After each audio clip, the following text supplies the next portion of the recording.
납세 논쟁 뒤에 나오는 내용입니다. 납세 논쟁은 뭐냐면요, 가이사의 것은 가이사에게로, 하나님의 것은 하나님에게 바치라, 이렇게 말씀하시는 장면이 나오는 건데요. 그 20장 초반부에 나옵니다. 이 논쟁 뒤에 나오는 것으로 부활이 없다 주장하는 사도계인과 예수 그리스도 간의 부활에 관한 논쟁을 다루고 있는 그와 같은 본문의 내용입니다. 예수님을 믿고 예수님을 나의 구주로 고백함으로 신앙을 생활하고 있는 성도님들이라 할지라도 정말로 쉽게 이해되지 않고 마지막까지 믿기 어렵다 고백하고 있는 것 중에 하나가 바로 이 부활에 관한 부분이라고 생각합니다. 실제로 제가 예전에 만나서 신앙생활 같이 한 청년들 가운데에도 목사님, 저는 예수님께서 저의 죄를 위해 십자가에 달려 돌아가신 것은 참 믿을 수 있겠는데 예수님께서 죽으셨다 부활하신 것은 당체 믿어지지가 않습니다. 이런 이야기를 여러 차례 저에게 한 기억이 있기 때문입니다. 청년들의 이런 질문과 같이 이 부활이라는 것은 성부, 성자, 성령 이 삼위일체와 더불어 우리의 이성으로는 이해하기 정말 어려운 신앙의 신비 중에 하나라고 말씀드릴 수 있습니다. 자, 그렇다면 지금 이 자리에서 함께하고 있는 성도님들은 부활에 대해서 어떠한 믿음을 가지고 계십니까? 우리는 십자가 위에서 죽으시고 사흘 만에 부활하신 예수 그리스도를 믿는 믿음 안에서 참된 부활에 대한 신앙을 가지고 살아가야 할 줄로 믿습니다. 부활은 우리 신앙의 완성입니다. 부활은 하나님께서 우리들에게 허락하여 주신 확실한 약속의 말씀임을 믿으시기를 소원합니다. 부활 신앙은 기독교 신앙의 핵심 중에 핵심이라고 할 수 있다는 것이죠. 만약 부활이 없다고 한다면 우리가 믿고 있는 이 모든 것들은 거짓이 되어버리고 맙니다. 만약 부활이 없다고 한다면 우리 죄를 위해 죽으시고 부활하신 예수 그리스도와 그분을 전하기 위해 죽기까지 헌신한 모든 이들의 수고와 노력도 아무 의미가 없는 것이 되어버리고 맙니다. 부활에 대해서 믿지 못한다고 한다면 주님께서 나의 죄를 짊어지시고 십자가에서 죽으시고 부활하심으로 우리에게 영원한 생명 구원을 허락하여 주셨다, 이와 같이 고백하는 것 역시 믿음의 고백이 아니라 아무런 의미가 없는 공허한 외침이 되어버리고 말 것입니다. 부활은요, 그냥 죽음 뒤에 생기는 현상이 아닙니다. 우리가 이미 오늘날 우리 모든 그리스도인들이 체험하고 있는 새로운 삶의 방식이다 말할 수 있겠죠. 우리가 이미 경험한, 그리고 지금도 경험하고 있는, 앞으로도 계속해서 경험하게 될 완전한 승리입니다. 부활신앙은 우리 신앙의 근간이 되는 것이며 모든 그리스도인들이 이 땅에서의 삶을 마무리한 후에 저 천국에서 주님과 함께 영원히 살아갈 것이라는 이 소망을 품고 살아가게 만드는 것이 바로 부활신앙이다 말할 수 있다는 것이죠. 그러므로 이 부활에 대한 믿음은 우리 그리스도인들의 신앙에 있어 가장 본질적인 것이라 할 수 있기에 이 부활에 대한 올바른 믿음을 가진 것 너무도 필요하다 할 수 있습니다. 이렇듯 부활에 대한 올바른 믿음을 가지는 저와 여러분들 되시기를 주님의 이름으로 축복합니다. 아멘. 예수님께서 다시 오실 때, 다시 임할 주님의 날에 이 부활은 모든 이들에게 현실이 될 것입니다. 믿음을 가진 사람이나 믿음 없이 살았던 모든 사람들이 똑같이 주의 날에 함께 부활하게 됩니다. 너무도 중요한 사실은 이 땅에서 살아가는 육신의 삶은 단 한 번으로 그치겠지만 예수님께서 다시 오시는 그날 부활을 통하여서 우리의 영혼이 영광스러운 하늘 나라에서 영원히 살아갈 것인가, 아니면 고통스러운 지옥에서 영원히 살 것인가, 바로 이것이 결정되게 된다는 것이죠. 그러므로 우리는 말씀대로 십자가에서 죽으시고 사흘 만에 다시 사신 예수 그리스도, 부활하신 예수 그리스도를 믿음으로 살아가야 할 줄로 믿습니다. 우리 모두는 부활의 영광을 바라보며 살아가야 하며 부활의 기쁨을 우리의 것으로 만드는 삶의 모습들이 필요하다는 것이죠. 그런데 오늘날에도 여전히 부활에 믿지 않는 사람들이 참 많이 있습니다. 이들은요 자신들의 불신앙을 통하여서 여러 가지 가설들을 만들어 놓고 있음을 보게 됩니다. 예수가 실제로 존재하지 않았다 이렇게 이야기하는 사람도 있고요. 그들은 예수께서 실제로 죽은 것이 아니라 의식불명의 혼수 상태에 빠진 후에 무덤에 갇혔다가 제자들에 의해서 빼돌려졌다 이렇게 이야기하고 있기도 하는가 하면요, 부활의 사실이 알려질 것을 두려워한 당시의 대제사장 그리고 장로들은요 예수의 제자들이 죽은 예수의 시체를 빼돌렸다 이렇게 거짓 소문을 내기도 했습니다.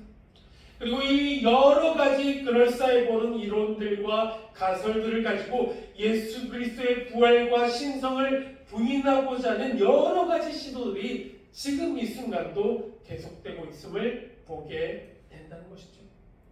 지금도 그러하지만 예수님 당시에도 이 부활에 대해서 믿지 않는 사람들이, 유대인 그룹들이 있었는데 바로 그들이 오늘 본문에 등장하고 있는 이 사두개인들이었습니다. 자, 이 사두개인들은 어떠한 사람들이었는가 이것을 먼저 살펴보도록 할 텐데요. 이 사두개인들은 다윗 시대 대제사장이었던 사독의 후손이라 알려져 있습니다. 그들은 그 당시 비록 숫자적으로는 굉장히 조금 이렇게 적은 그룹이었다고 하지만요, 바리새파 사람들과 함께 유대 제사장 가운데에는 핵심적인 세력을 형성하고 있었다 알려져 있습니다. 그리고 이 사두개인들은 바리새인들과는 신앙적으로는 대립하는 사람들이었다 알려져 있고요. 신분으로는 굉장히 귀족 그룹에 속해 있었고요. 엄청난 땅을 가진 부자였던 그 당시 유대 사회의 최상류층을 이루고 있었던 사람들이 이 사두개인들이었습니다. 또한 그들은 굉장히 합리적이었으며 현세적이었고 친로마적인 모습을 보임으로 말미암아 그 당시 사회에서 정치, 경제적으로 막강한 영향력을 끼쳤던 사람이 또한 이 사두개인들이었죠. 자, 그리고 이 사두개인들은 당시 많은 이들로부터 지지를 받았던 바리새인들과는 굉장히 다르게 오직 모세가 기록한 모세 오경에만 권위를 부여했기 때문에 다른 유대교 경전과 율법 전통들을 모두 부정했다 알려져 있고요.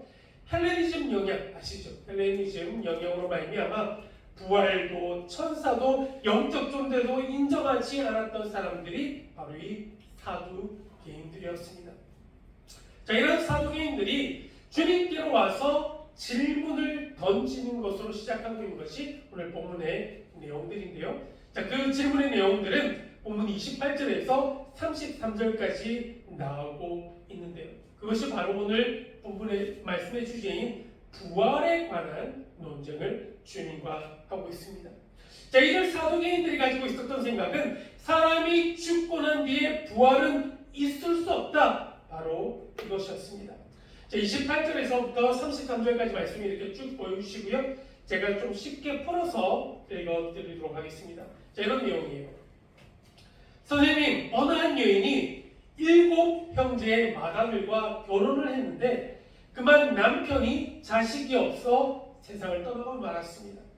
그래서 신명기 25장 5절에서 모세가 기록해준 율법과 같이 그 남편의 동생 곧 둘째가 그를 아내로 맞이하였습니다. 그런데 그 둘째마저도 스라의 그 어떤 자녀도 갖지 못한 채 죽고 말았고 셋째부터 마지막 7째까지 모두 그렇게 자녀 없이 숨을 거두었습니다. 자, 그렇다면 당신과 당신의 제자들이 믿고 있는 그 부활이 후에 이루어졌을 때 과연 이 여자는 7 형제 중에 누구의 아내가 되겠습니까? 굉장히 복잡한 내용인 것 같죠. 자, 이들이 내세운 것은 신명기 25장에 나오는 우리가 흔히 말하는 수혼법에 관한 내용을 가지고 예수님께 나온 것입니다. 자, 유대 전통에는, 유대 사회에는 다음과 같은 전통이 있었다고 하죠. 여러 형제가 있는 집에 어떤 여자가 시집 와서 살다가 자식 없이 이렇게 남편이 죽으면, 더 정확하게는 아들이 없이 죽으면입니다. 그 시대 형제들 중에 한 사람과 결혼해서 죽은 사람의 이렇게 후손을 이어가야만 했습니다. 자, 왜 이런 율법을 주셨는가? 고대 근동 사회입니다. 지금과는 달라요. 고대 근동 여성들은 스스로의 노동만으로는 결코 생존할 수 없었다고 하죠. 반드시 남편 혹은 장성한 아들, 이런 남성들의 든든한 그늘이 있어야지만 안전하게 삶을 영위할 수 있었던 것입니다. 때문에 하나님께서는 홀로 남겨진 이 과부들을 보호하시기 위해서 앞서 언급드린 신명기 25장 5절 말씀을 통해 형이 아들 없이 죽으면 그 남동생이 형수를 아내로 취해서 자녀를 낳아서 그녀를 돌보아 주어야 한다. 이러한 율법을 주시게 된 것입니다. 자, 이런 전통을 근거로 해서 이들이 예수님께 질문하고 있는 질문의 논지는 다음과 같을 것입니다. 7명의 형제가 모두 한 여자와 결혼을 하였는데 부활이 일어난다면 이 얼마나 골치 아픈 일이 일어날 것인가? 이러한 질문이었던 것이죠. 7명의 남편이 한 여자를 자기 아내라고 주장해야 하는 이 상황, 하나님께서는 허용할 리 없다는 논리입니다. 그렇게 이들은 부활은 있을 수 없다. 하나님께서는 그렇게 이성적으로 맞지 않는 일을 할 뿐이 아니다. 이것이 사두개인들의 주장이었던 것입니다. 모세의 법이 말하고 있는 이 결혼 제도를 통해서 볼 때 부활은 당연히 없어야 한다는 것을 확인하기 위해서 예수님께 정말로 교묘한 질문을 던지고 있습니다. 그들이 이러한 질문을 던짐으로 말미암아 얻고자 하는 것이 있었겠죠. 먼저는 이 질문에 주님께서 답을 못함으로써 예수님의 권위가 땅에 떨어지기를 원했던 것이고, 또 다른 하나는 예수님께서 모세오경에 나오는 법을 잘못 해석함으로써 모세에게 맞서는 것처럼 보이게 하여서 이 군중을 선동하기 위해서였을 것입니다. 자, 그런데 여기서 한 가지 주목해야 할 사실이 있습니다. 하나님께서는 힘없고 연약한 당신의 백성들, 당신이 사랑하시는 딸들을 지키고 보호하시기 위해 선포하셨던 이 생명의 말씀들이 부활을 믿지 않는 자들에 의해서 도리어 예수님을 대적하는 사악한 도구로서 전락하고 말았다는 사실입니다. 따라서 우리는 오늘 본문의 말씀을 통해 반드시 명심해야만 합니다. 거룩하신 하나님의 말씀을 우리가 부활의 눈으로 읽지 않고 하나님 나라의 영원한 통치를 믿지 않고 선하신 하나님의 통치를 따르지 않는다면 우리 역시 본문의 사두개인들과 같이 도리어 성경을, 주님을 대적하는 수단으로 모독시키는 치명적인 오류를 범할 수 있게 된다는 것을 말입니다. 자, 이를 이해하기 위해서 역사적 사실 하나를 여러분들과 함께 좀 나눠보자 합니다. 재밌을 거예요. 우리 종종 방송을 통해서 여자 목소리로 노래를 부르는 성악가들, 남자 성악가들을 접하게 됩니다. 그런 사람들 뭐라고 부르죠?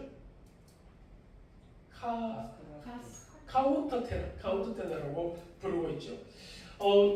독특한 발성 훈련을 통해서 이제 여자 음색, 여자 음역, 여자 목소리를 내는 그런 성악가를 카운터 테너라고 부릅니다. 독특한 발성 훈련을 통해서 그와 같이 신비하고 아름다운 소리를, 음색을 뿜어내는 사람인데요. 이런 카운터 테너의 시초가 있는데 오래전 영화입니다. 파리넬이라는 영화가 있었어요. 저희 때, 그리고 저희 윗분들은 아시는데 아마 선아는 전혀 모를 영화예요. 이 영화에 나오는 주인공이 바로 이 카운터 테너의 시초가 되는 카스트라토라는 사람에 관한 영화였습니다. 아마 보신 분들 있을 겁니다. 주말의 명화 이런 데서 굉장히 많이 방영했었죠. 이 카스트라토가 어떻게 생기게 되었는가? 이들이 생기게 된 연유를 보시게 되면 1562년에 로마 카톨릭 교황청은 성당 찬양대에서 여자가 서는 것을 금지하게 됩니다. 더 나아가서 교황 식스투스 5세 때부터는 성당뿐만이 아니라 오페라 극장에서도 여자가 노래하는 것을 완전히 금지시키게 되자 성가대 사부에 꼭 필요한 소프라노, 알토 이렇게 있지 않습니까? 이들을 대체하기 위해 양성된 남자 가수들이 바로 이 카스트라토들입니다. 문제는 이 카스트라토를 만드는 과정입니다.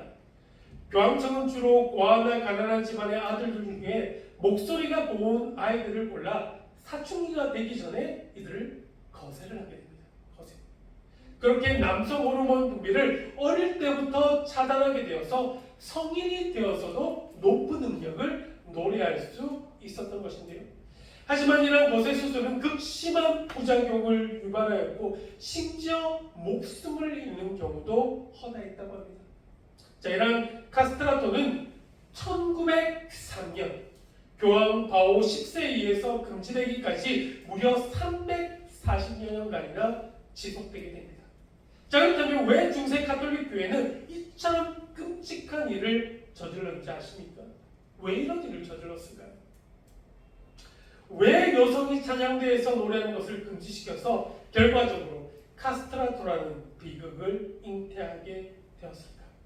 자, 그것은 허무하게도 고린도전서 14장 34절 나오는 이 말씀 때문이었다고 합니다.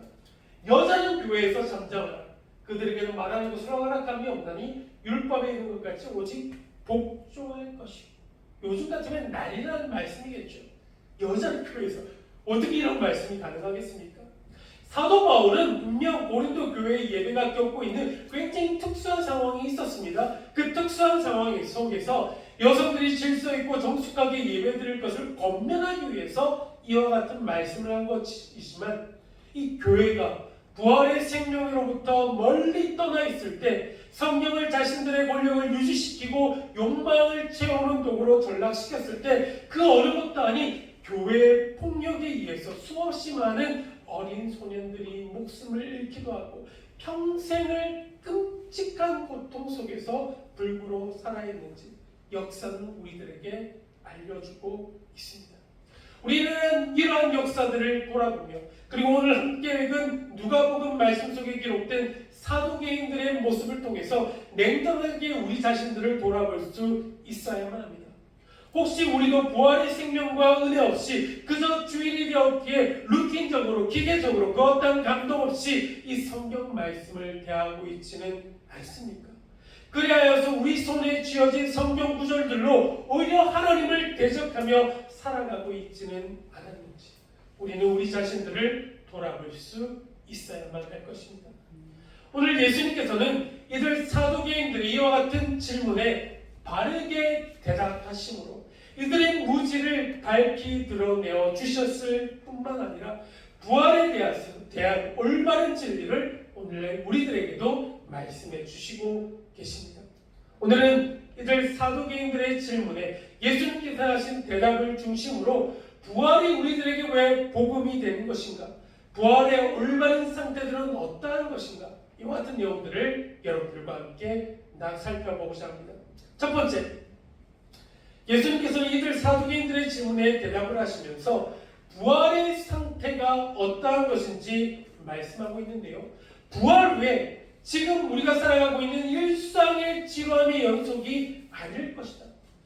그것을 뛰어넘는 하나님의 새로운 다스림을 누리게 되는 것이 바로 부활 이후의 삶이라는 것을 말씀해 주고 계십니다.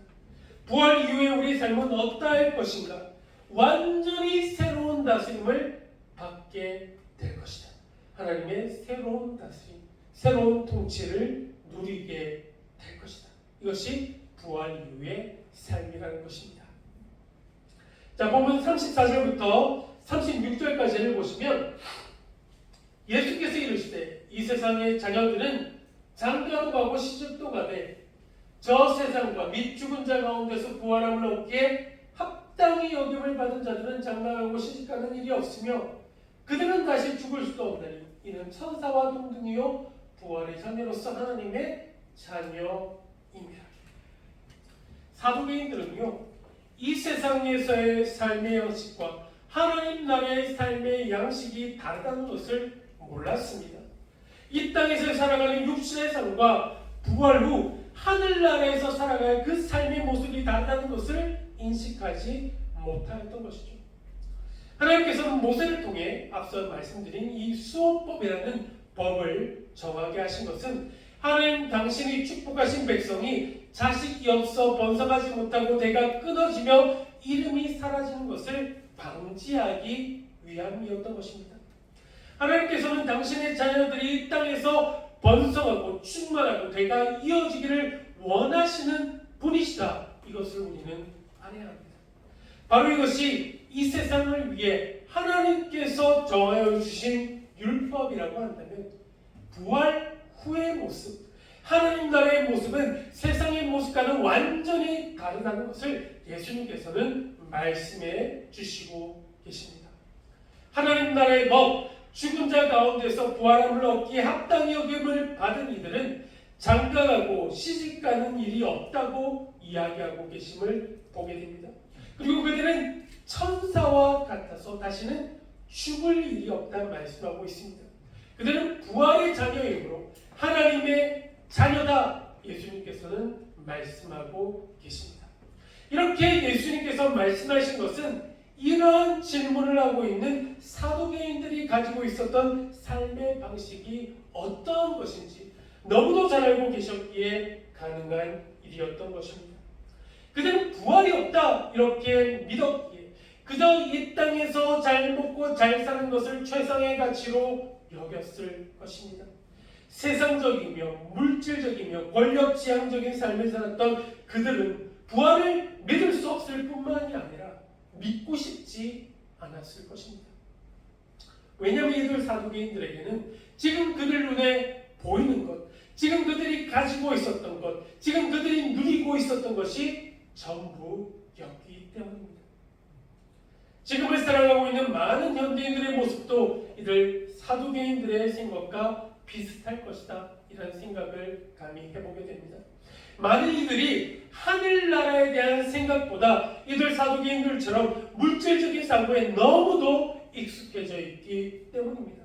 무엇을 먹을까, 무엇을 입을까, 무엇을 살까, 바로 이런 세상적인 가치관에만 초점을 맞추고 살아가고 있기에 부활 후에 누리게 될 하나님 나라의 삶에 대해서 전혀 생각하지 못하고 있습니다.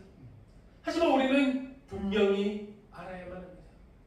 본문의 사두개인들, 그리고 지금도 부활을 믿지 않고 있는 많은 불신자들의 생각과는 달리 우리가 부활 후에 가게 될 하나님 나라의 모습은 우리가 살아가고 있는 지금의 모습과는 전혀 다른 모습이 될 것이라는 사실을 말합니다. 우리가 부활할 때에는 시간과 공간을 초월하는 모습으로 부활하게 될 것입니다.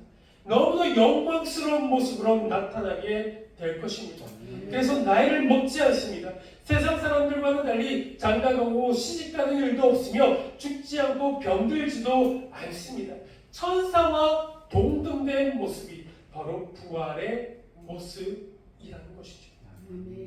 이처럼 부활 후 하나님 나라에서 살아가게 될 때에는 시집가고 장가가는 이러한 일들이 없을 것이기에 사두개인들이 던진 질문 자체가 잘못되었던 것이겠죠.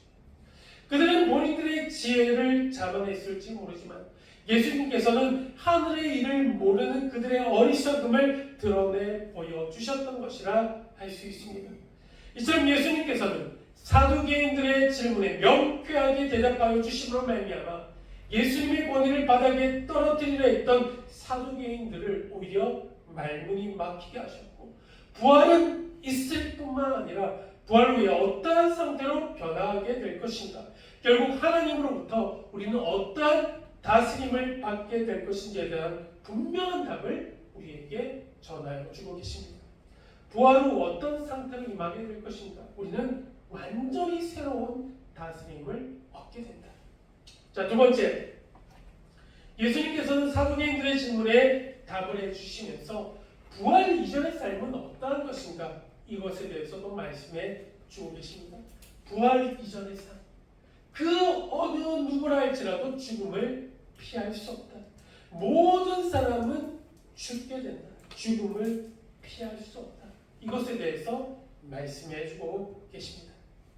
죽음을 피할 수 없다. 자, 37절과 38절 말씀 보시면 죽은 자가 살아난다는 것은 모세도 가시나무 떨기에 관한 글에서 주를 아브라함의 하나님이요 이삭의 하나님이요 야곱의 하나님이시라 칭하나니, 38절 말씀 보시면 나중에 뒤에 보시죠. 37절만 읽겠습니다. 죽은 자가 살아난다. 즉 사람은 누구나가 죽는다는 것을 전제로 말씀을 이어가고 계심을 보게 됩니다. 죽은 자가 살아난다. 모든 사람은 죽게 된다. 그러나 이 죽음으로 그저 끝이라면 우리의 모든 것은 의미 없이 사라지고 맙니다. 우리의 지금 삶도 의미가 없어질 뿐만 아니라 우리의 신앙 또한 의미가 없어지게 될 것입니다. 그렇게 주님께서는 오늘 부활에 관한 말씀을 마무리하면서 부활에 관한 세 번째 교훈을 우리들에게 또 전해주시고 계십니다.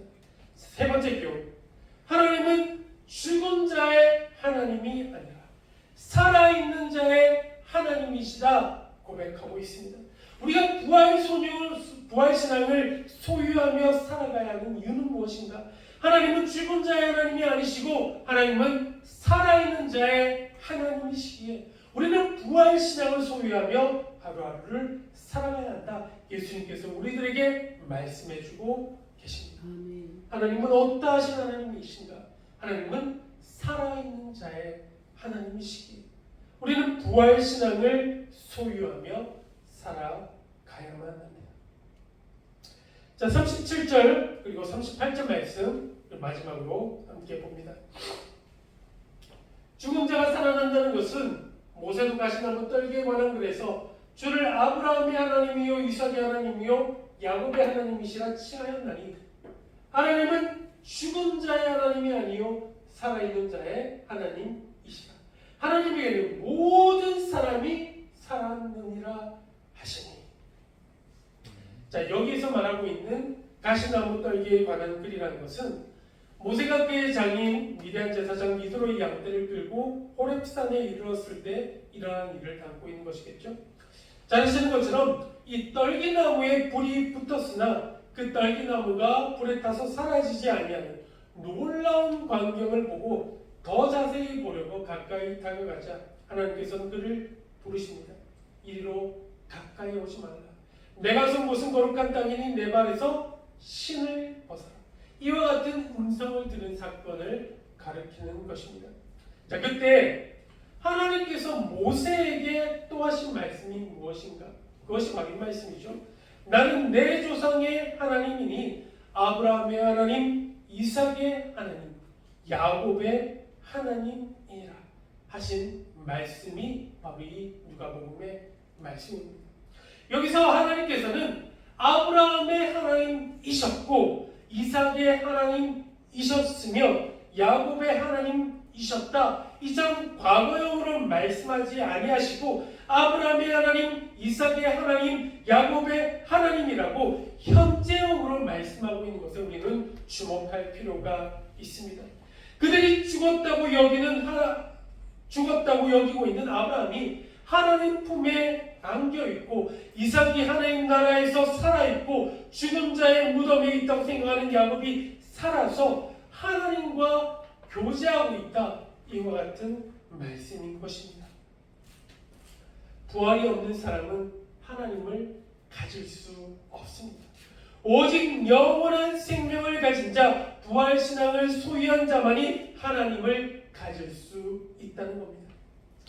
예수님께서는 사두개인의 질문에 사두개인들 그들이 너무도 신봉하는 이 모세오경의 저자인 모세의 입으로 이야기한 것을 전하고 있습니다. 모세의 입으로 직접 부활을 이야기한다면 그들이 주장하고 있는 부활이 없다는 것은 아무런 근거가 없어지기 때문입니다.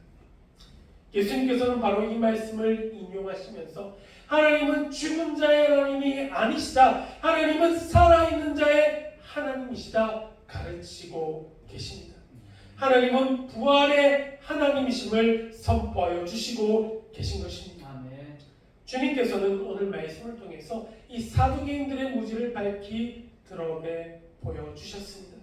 부활 이후 우리가 누리게 될 하나님의 새로운 다스림에 대해서도 말씀해 주셨고 부활이 확실히 있을 것이다 말씀하여 주셨습니다.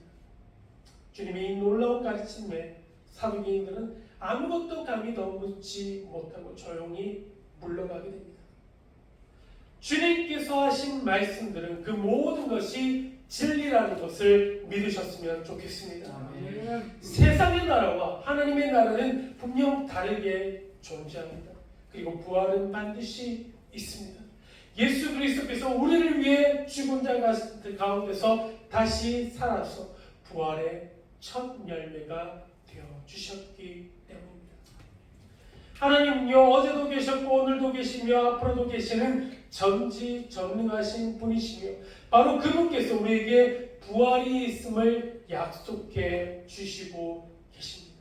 이 사실을 믿음으로 고백하시는 모든 성도님 되시기를 주님의 이름으로 축복합니다. 아멘. 오늘 하루 살아가실 때, 그리고 매일매일의 삶을 살아가실 때 이 놀라운 부활 신앙을 가지고 아직은 감추어져 있는 놀라운 주님의 통치 앞에 우리 모두 기꺼이 순종하며 살아가셨으면 좋겠습니다. 그렇게 아브라함과 이삭과 그리고 야곱을 비롯한 수많은 살아있는 자들과 더불어 하나님 나라를 향한 장엄한 부활의 행진에 감격하며 동참하며 살아가시는 모든 성도님 되시기를 우리 주님의 이름으로 간절히 축복하며 축원드립니다. 아멘. 자, 우리 마지막으로 함께 우리 찬양하고 결단의 기도로서 오늘 예배 마무리하고자 하는데요. 오늘 하나님의 은혜 잘하시는 찬양, 이 찬양 함께 올려드리기를 원합니다. 우리를 지으신 하나님, 우리를 불러주신 하나님, 부활신앙 품게 하셔서 참 기쁨과 소망을 품게 하신 하나님의 놀라우신 은혜를 이 시간 함께 찬양하며 나아갔으면 좋겠습니다. 하나님, 우리를 위해 이 땅에 예수 그리스도를 보내주시고 그 예수님께서 우리를 구원하여 주시기 위해 저 십자가 위에서 모든 물과 피를 흘려 죽으시고 사흘 만에 부활하셨다는 것을 우리가 믿음으로 바라보게 하여 주시옵소서. 우리 모두가 부활신앙을 품고 살아가게 하여 주시옵소서. 이 부활신앙을 가지고 살아가며 하나님께서 다스리실 새로운 다스리심을 기대하며 우리에게 놀라운 은혜를 베풀으신 오직 하나님만을 믿음으로 살아가는 저희 모든 성도님 될 수 있도록 주님 저희들의 삶과 함께 하시고 저희의 삶을 인도하시고 축복하여 주시옵소서. 이제 우리 주 예수 그리스도의 은혜와 하나님 아버지의 극진하신 사랑하심과 성령님의 감화감동 교통하심의 은혜가 이제는 이 땅의 삶을 살아가는 동안 저 천국을 소망하며 부활 신앙을 가지고 살아가며 하나님의 새로운 다스리심을 기대하며 살아가기를 소원하며 결단하는 이 자리 머릿속에 살아가는 모든 성도님들의 삶과 삶의 자리 가운데 지금부터 영원토록 함께하여 주시기를 우리 주 예수 그리스도 받들어 간절히 축원드리옵나이다. 아멘.